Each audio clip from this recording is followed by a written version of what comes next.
Misija Fondacije Zajedno za mlade, profesor dr. Danica Grujičić, je širenje pravih vrednosti i vrednosti obrazovanja, ističe predsjednik Fondacije, profesor dr. Danica Grujičić. Danas smo ovde da objasnimo na koji način možemo da pomognemo deci koja žele da uče i znanjem napreduju u životu.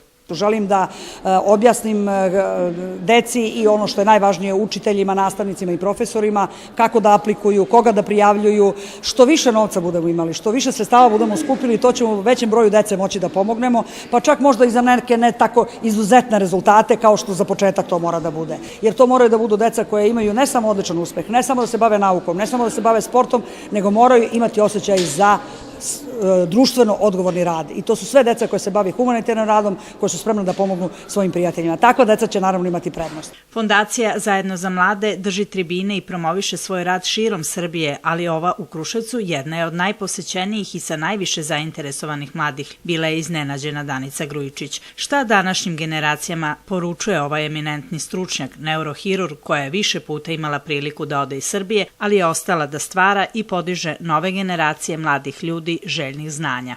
Imamo sjajnu decu. Pored svih realitija, pored svih gadosti koje gledaju na televiziji, odnosno koje im se nude, sreće što ne gledaju, oni su zaista, to su generacije koje su fantastične. Ja imam običaj da kažem da smo 1914. 1918. izgubili jednu sjajnu generaciju.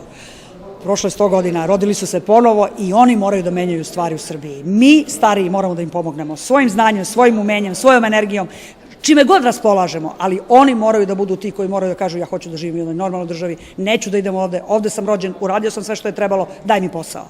To moraju da budu legitimni zahtevi.